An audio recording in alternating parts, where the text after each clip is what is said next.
Hi everybody, my name is Eli. I'm Jason. I'm Caden. I'm Jaden. I'm Nicole. And we are the YHWH the Torah YouTube channel. And these are the commandments of YHWH that we are going over. All right, thanks Eli, I appreciate that. Yes, these are the law, statutes, and commandments of our Creator that we are going over, and we are going to have a blast when we do them. And we are going to do them with joy, we're going to do them with happiness, and we are going to do them with gladness, because our Elohim is a mighty Elohim with a capital E. And he is he's our light, he's our guide, he's everything to us, and he is what we need to rise up to in the morning, what we need to sleep, going to bed, sleeping, reading before we go to bed. It needs to be everything that is on our lives. It needs to be ingrained into our minds, hearts, souls, and into the hearts, minds, and souls of the children and the future generations, and those who will be running the kingdom to come, those who will be fighting along Messiah Yahushua. And gentlemen, it is a first day. Everybody, put your little tiny pie holes to the microphone, please. And what's wrong with that? Where did I get that one? Little pie holes. That's the mouth. Put your mouth to the microphone, so I don't have to keep bugging you throughout this thing. How you doing, Cade? Good. What's that's it? Yeah, I'm good. How was your Shabbat? It was good. It was restful. It was mostly quiet for the most part. Jade, how was your 4 hours of nap, bro? Yeah, it's good. We didn't even ask him how his Shabbat was. How was your 4 hours of nap? Yeah, your Shabbat must be great. We knew where he was going with this. How was the Shabbat, bro? It was pretty good. I slept, I think. A pretty good day, half huh? the day, yeah. Yeah, wow, that's amazing. You must have needed to sleep, but unfortunately, you didn't sleep last night. Yeah, it was a long night. Okay, too much napping time on Shabbat. Nicole, how are you? I'm good. Everything good? Yep. You happy? Yep. It's a good day? It's a good day. Eli, I'm good. how you doing? Everything good? Yep. Got a big smile on your face. Anything humorous that you're finding here? Nobody? Everything? No, I guess? I got nothing humorous. Nothing humorous. All right, so we got a one that we need to go over. A comment. A comment, and so we need to go over here. And this gentleman, this is our brother. He keeps changing his name. I don't know if YouTube, there's a war on like these people, but he keeps changing his name. But it's the same picture. It's a picture of like Hulk or something, isn't it? So Hulk and some Like an old man's head or something. an old man's head. Yeah, no, we know the icon. We know this guy. We don't have their name. We'll just call you brother. But listen, this is from when we were reading the Torah yesterday, and this is what he says. I was reading the list of the laws, and I think you should not have any other God before me, and you shouldn't have idols. It should be different commands. Okay, so that's commandment 19 that we have. Let me finish this thing, then we'll go look at this. Idols can be like the Virgin Mary and statutes. Now, there are beings that are called Elohim in the Bible, but we don't worship them. We worship the Most High, Elohim, our Creator. Idols can be false gods because people make images of them. So the commandment not to make images and bow down to them and putting over other Elohim over Yah should be two different commands. All right, let's go and let's be astute Bereans, and let's go take a look at this. This is commandment 19 as he's talking about, and this is what the commandment says. You shall have no other Elohim before me. You shall not make unto you any graven image or any likeness of anything that is in the heavens above, or that is in the earth beneath, or that is in the water under the earth. You shall not bow down yourself to them, nor serve them, for I, Yahuwah Eloheka, am a jealous El, visiting the iniquity of the fathers upon the children unto the third and fourth generation of them that hate me. All right, gentlemen, what do you got? So in the beginning of that verse is don't make anything on earth. Doesn't have Mary was on earth, and there was like a lot of stuff. Most of the stuff they make is probably stuff on earth or in heaven. This is what he's saying. That the very first part of that, you shall have no other Elohim before me, period. That should be a command. And then he says we should split that up because I kind of see what he's saying here. Because, yeah, you could have a ton of Elohims. I mean, you can worship money and you didn't make it, right? You didn't make any of that stuff. It just appeared in your wallet. So I think this guy is correct, this brother of ours, and I wish I had your name. I'll just call you Brother Randy. Brother Randy, we appreciate it. I don't know if that's your name or not. One day maybe let us know your name so we have a name to that cool icon that you have there, the logo dude. But I think he's right. So I think this is a revision. Because I think we need to take Commandment 19 and make Commandment 19 and then Commandment 20. So basically everything has to be shifted down. So, but I need you to read the other 3 verses that are under there and tell me which ones those go to which thing. Okay, so what are we saying here? So there's 4 verses under this command. Right. Okay, and I saw that. So you shall. So this is Exodus 20, 3 through 5, and it starts off. You shall have no spit it out. You shall have no other Elohim before me. You shall not make unto you any graven image or any likeness of anything that is in heaven above, or that is in the earth beneath, or that is in the water under the earth. No. No. Keep going down. Further? Oh, these A and B? Yeah, I have A, B, and then a whole nother one down. Okay, so there's almost like 3 commands here, right? So you shall have no other Elohim before me is 1. You shall not make unto you any graven image or any likeness or anything that is in heaven above or that is in the earth beneath or that is in the water under the earth. That's an idol. 2, right? Mm-hmm. The third one, you shall not bow down yourself to them nor serve them. For I am Yahuwah, Yahuwah Eloheka, am a jealous El, visiting the iniquity of the fathers upon the children unto the 3rd and 4th generation. So I think 2 and 3 are the same together. Yeah, so it's like don't make idols and don't bow down to your idols. Okay. Everyone agree on this? I don't know, I feel like because there's also like there should be no other Elohim, and when you're bowing down yourself to the Elohim, you're making other Elohim than Yah. So right. So you think there's more than 2? no, I think that I was saying that the one where you don't bow down to them should go with the first one where you have no other Elohim before him. Yeah, and I have to say that this is the type of stuff right here that really impresses me more than anything is when we are able to read the law, statutes, and commands on a Shabbat. And then, somebody comes up and says, hey, I think this should be another command. And we're able to look at this and dial it in. He's actually right. And so, Brother Randy, you're rocking it. So if your name's really Randy, that was weird. If it's not, let me know your name when you can. So I think we're good with that. Anyone have any questions? Nicole, you wanted the other 2 verses? You shall not make with me Elohai of silver, neither shall ye make unto you Elohai of gold. So that would be under the graven image one, right? Turn ye not unto idols, nor make to yourselves molten Elohim. I am Yahuwah Elohim. Is that? I think that you shall have no other Elohim before me. Turn ye not unto idols, nor make to yourselves. This might go under this one. I think it goes under both. It goes under that because you're not supposed to make them, or you could turn to other idols without doing any of this stuff. So, Both. Thoughts? That goes under both? Yeah, that would go under both of them, I think. Does anyone follow me? Yeah, I think Okay. it goes under both. If we put Are under you guys both. paying attention? yeah. Okay, good. Great. Just checking. Eli, get close here, man, so we can hear you. People would love to hear you. Little Eli. Problems what? The dogs? dog. Yeah, there's a pile of Yeah, dogs. can't It's sleep just in. really hard to sometimes walk in this house, right? You either step on tails or something. It's terrible. All right, so I think we're good. Nicole will deal that in. Let us begin into our handy dandy split screen. And for a little bit of a recap of what happened last time, I guess we want to do the drum roll. Oh, drum roll. All right. Thank you. Now for the recap. We don't need a drum roll for recap. Moses basically had his sister die, and the Israelites started grumbling against him because they had no water, and it basically upset him to the point where he disobeyed what Yah's command was. And We don't know if it's because of his sister died or the pressure well, or what it was. They upset him enough to where he's disobeying Yah, where he's like, "You rebels! Here's your water."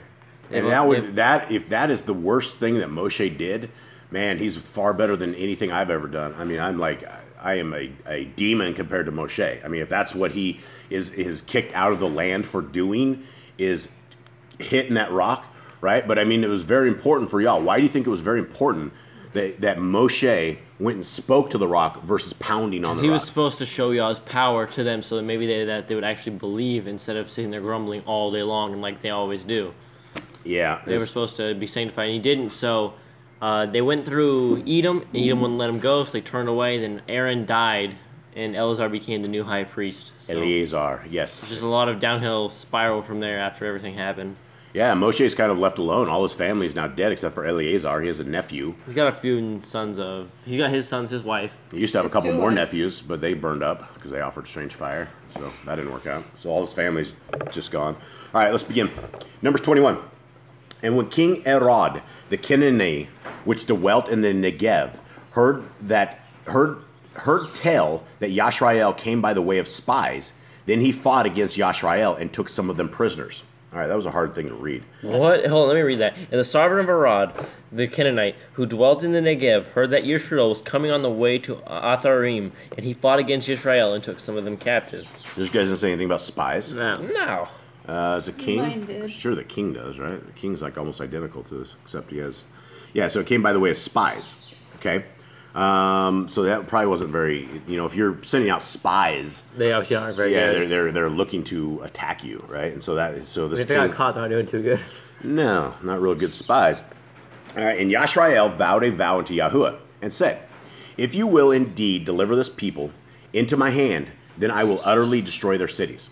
So, Yashrael, I mean, everybody, I mean, so what just happened here, guys? They asked Yah if you give us the city, we'll destroy them. Well, they took a little bit of a defeat here. They weren't used to seeing this kind of defeat, right? And so all of a sudden, things got real again, and they're like, oh, then they vowed a vow to Yahuwah, and they said, hey, if you will deliver this people into my hand, I will utterly destroy their cities.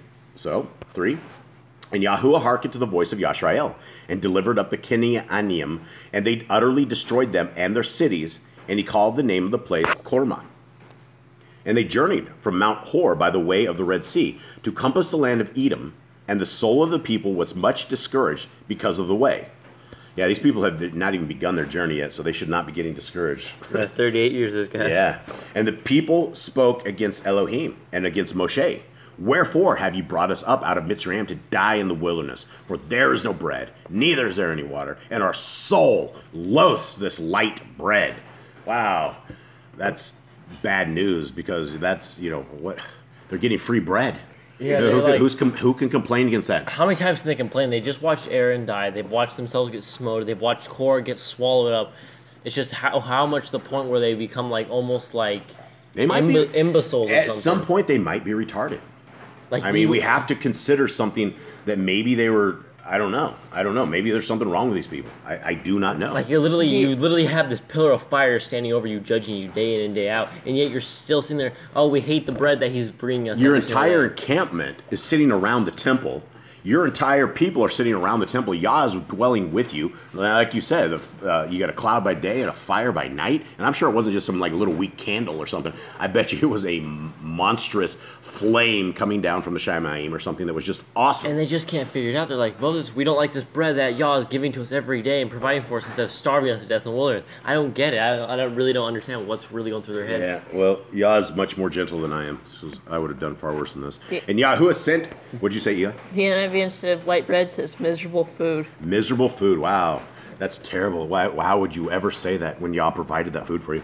All right. And Yahuwah sent fiery serpents among the people, and they bit the people, and much people of Yashrael died. That's probably about right. That's probably they deserve that. Yeah. And I was waking up this morning, your mom, Nicole, she's like, yeah, and Yah does have a sense of humor. And then she's like, oh, he sent the fiery snakes to bite the people. And I thought there was going to be something more, and she left it at that. I'm like, how's that funny? I'm like, this is the fiery snakes. What's he done with them? The NIV says venomous, not fiery. Okay. Mine says fiery. I'm sure it feels like fire when those suckers bite you. It ain't good. All right. Therefore the people came to Moshe and said, we have sinned, for we have spoken against Yahuwah and against you. Pray unto El Yahuwah that he take away the serpents from us. And Moshe prayed for the people. How many times are they going to be like, oh, we've sinned against Yahuwah before they figure out that they should just really be quiet and just listen to y'all? How many times is this going to happen? We'll have to do a whole nother series on exactly the complaining people. And so this is a lesson. Do not complain.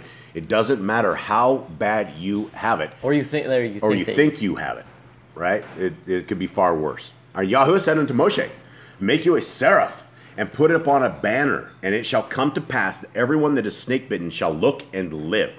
Now this is interesting. What does your guys say? Make a snake and put it up on a pole. Just make a snake and put it on a pole. Okay, so this is not the right. I don't know if Dr. Stephen Pigeon is correct or not, but I remember he did a 3-hour thing on this, and I was watching it, and it says seraph, and you guys know what a seraph is, right? Like it's like a messenger, it's a banner. Right? Yeah, but he's supposed to have a flag, right? He says the correct translation is not a fiery serpent, but it is a banner. He's supposed to put a banner up there with like an angel on it, and people are supposed to look at the angel and supposed to save him or something of the sort. I think y'all would have judged him or something for this if he did this. And plus Hezekiah took this thing down as well.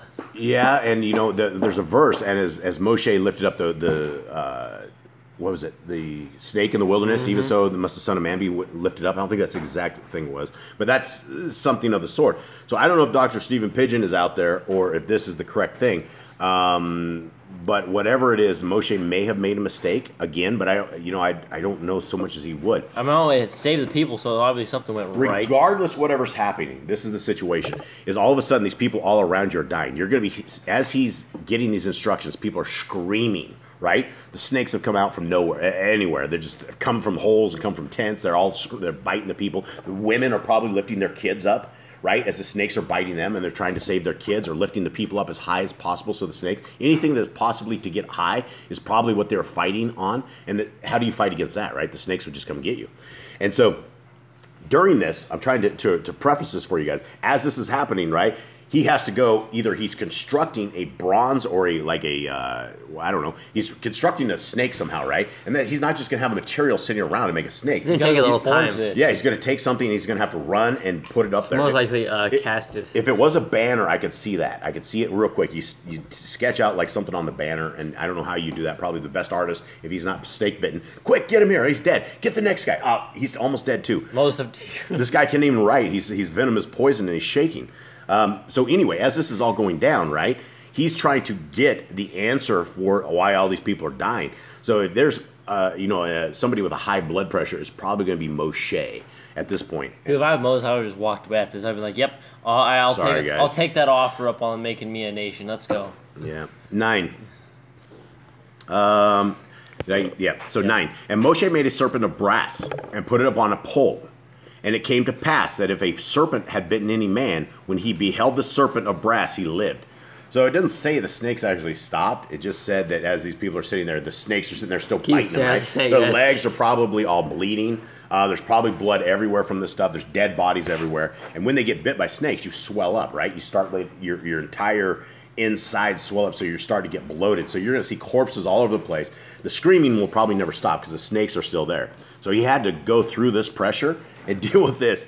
So if you guys think you have a day that's just like, there's so much pressure, imagine being in these shoes and then, see how your day is. Yeah, Moses just had to deal with so much. He was the man. Okay, and the children of Yashrael set forward and pitched in Ovoth. And they journeyed from Ovoth and pitched at Evi Ha-Averium in the wilderness, which is before Moab, toward the sun rising. From thence they removed and pitched in the valley of Zered. From thence they removed and pitched in the other side of Arnon, which is in the wilderness that comes out of the coast of the Emorium. For Arnon is the border of Moab, between Moab and the Emorium. Wherefore it is said in the Sefer of the Wars of Yahuwah, what he did in the Red Sea and in the brooks of Arnon. All right, so what did he do in the... Did we miss something? Yeah, there's some also missing a book. That's actually in that one Great Rejected Text. What is it? What happened in Arnon? There's Book of Wars. We have the Book of Wars somewhere? It's called like the Book of War Scrolls or something. Okay. Well, anyway, yeah, so I guess that was written in the Book of Wars. Sefer of the Wars. And that's, it says the Book of Wars here. How come we don't have the Book of Wars? I don't know. We should probably have that. I mean, it's referenced right here, the Book of Wars. So why did the king let us down? How come Dr. Pigeon didn't put the Book of Wars in here? I mean, it references it. All right, maybe they don't have it. But we do have it, though, right? Pretty sure. Online. It's online? in a sacred Some guy's text one or something. WordPress site? It's in our book. Which book? The one by Joseph B. Lumpkin. Oh. Okay. And at the stream of the brooks that goes down to the dwelling of Ar and lies upon the border of Moab. So we're not as easy as it is to read from verse to verse to verse. We're talking like days, weeks, months, possibly years as these guys travel together. I mean, you're dealing with millions of people on foot. You have to bring the stuff up, travel it, set it down, prepare dinners. You got to do all the same stuff as you're on the run. Then Yashrael sang the song, "Spring up, O well, sing ye unto it. The princes dug the well, the nobles of the people dug it by the direction of the Torah giver with their staves, and from the wilderness they went to Mattanah. And from Mattanah to Nak'elel, and from Nak'elel, sorry guys, I'm trying to pronounce this right. It's Nak'al-el. Nak'al-el.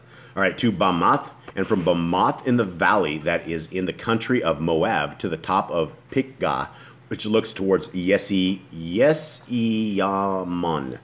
And Yashrael sent messengers unto Sihon, king of the Emorium, saying, Let me pass through your land. We will not turn into the fields or into the vineyards. We will not drink of the waters of the well, but we will go along by the king's highway until we be past your borders. And Sihon, how does we say this here? It is Sihon. And Sihon would not suffer Yashrael to pass through his border. But Sihon gathered all his people together and went out against Yashrael into the wilderness, and he came to Yahatz and fought against Yashrael. And Yashrael smote him with the edge of the sword and possessed his land from Arnon unto Yabok, even unto the children of Ammon, for the border of the children of Ammon was strong. And Yashrael took all these cities, and Yashrael dwelt in all the cities of the Emorium, in Chesbon, and in all the villages thereof. All right, so that's interesting, right? Because did they leave their tribe and go dwell in cities? They just said they went and dwelt in cities. Did they lose half their people here? Or did people just go dwell in the cities after they took them? Weren't they supposed to destroy these cities in the vow?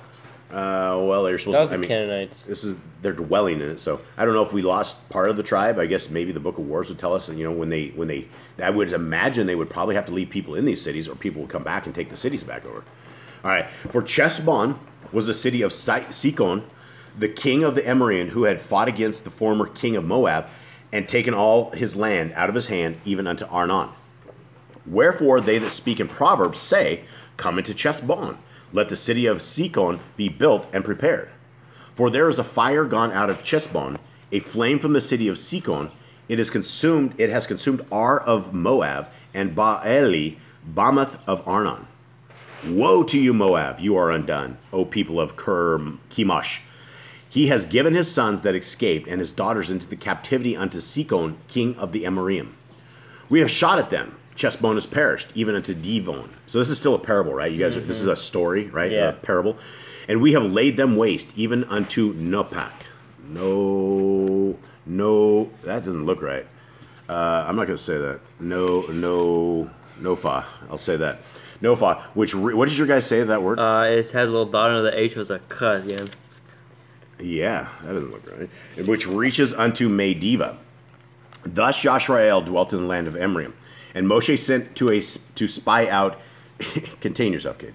And Moshe sent to spy out Yazer, and they took the villages thereof, and drove out the Emorium that were there. And they turned and went up by the way of Bashan. And Og, the king of Bashan, went out against them, he and all his people, to the battle of Edrei. This is why this stuff is in the Book of Wars. It's like all sorts. They're all. There's a lot. That'd be a lot longer books. And Yahuwah said unto Moshe, Fear him not, for I have delivered him into your hand, and all his people and his land, and you shall do to them as you did unto Sikon, king of the Emorium, which dwelt at Chesbon. So they smote him and his sons and all his people, until there was none left him alive, and they possessed his land. All right. Talk about how big Og is in this. Og was like a giant Nephilim, like huge. Yeah, he's like 15 feet was his bed. Yeah, he was huge. I think they talk about it a little bit in this book. I mean, he wasn't like huge, but he was huge compared to the regular 15-foot bed? Like you compared to the 500-foot giants, right? Yeah, right. Well, But this dude, okay, he's like full. He's like 2 men tall. Yeah, more than that. Almost 3. Yeah, plus I mean that's a lot of strength in a dude that is like, say if his bed was 15 feet, it means he's probably 13 And a half Moses feet. was the one that killed him. Did he? Yeah, I don't remember that. I don't know where. I think it talks about here, or it talks about in Deuteronomy or Jasher. Somewhere, yeah. Too much reading. Okay, so there we go. We have this. We made it through Numbers 21. The people have again lacked faith. And I think the only thing that I can tell all of you guys is you guys need to be merry. You need to be happy. You guys need to count your blessings every single day. As the depression, unclean spirits get everybody, which they get everybody all the time, we have to understand what is coming at us, and it is the spirits of darkness, and we have to find our way out of that, right? We can't get bogged down into darkness, because the entire world is dark right now, and we possess the light. We have the light, and the light is what, Eli? Light is the Torah and Yahushua. Yeah, the light is both of those. It is a great combo of both of those things, and we are walking in a time when our Creator will come back and walk with us, right? I'm not saying he's neglected us for thousands of years. I am saying that he has not walked with us like he used to walk with us. And I think at some point he may walk with us again, but he's not going to walk with us if we're dirty. He's not going to walk with us if we're unclean. He's not going to walk with us if we're cracking the gym light on and making vulgar and evil jokes or anything of the sort, right? He's looking for a people that is set apart in their mind, in their heart, in their soul. The stuff that they do, the stuff that the people that are set apart do is totally different than that, right? We would be abhorred to watch TV. We'd be if we sat. I don't know if we could even make it through a commercial on TV without being like, turn your head, boys. There's some nudity here. We shouldn't be looking at this stuff. This is evil. And that is what the world is right now, right? There's shame. They're uncovering their shame. Everyone across the world, and there's nobody that cares anything about their own dignity or anything about what Yah wants us to do. And He's told us to cover up, right? We don't. And it even says, Don't uncover yourself and be like the heathens and the Gentiles and the other nations, because that's what they do. They all like to take their clothes off and do crazy stuff, right? It's not meant to be. And so we need to be that set apart people. We need to be those people that Yah is calling out of captivity. And we need to be those ones who are willing to serve our Creator wherever He calls, whenever He calls, however He calls, right? That's the way it has to be. All right, I'm off my soapbox. Anyone else have anything? Read your Bibles. We'll catch you tomorrow. Yeah, read your Bibles. Much love to everybody. Catch you guys tomorrow. Hope you guys have a wonderful day. Yeah, and like I don't know if I said it this time, but you guys out there are family. I truly mean that with every bit of my heart. My wife loves the comments. My wife loves all of you guys out there, which is really rare. She doesn't really participate in the kind of stuff that I have been over my lifetime, but this is something she participates in because this family is kind, it's gentle, it's loving, and we love you guys very, very much. So thank you guys very much for being a part of our family and for sharing this time with us, and we will leave you guys to have a wonderful first day. All right. Many blessings. Many blessings. Shalom. Shalom. Shalom.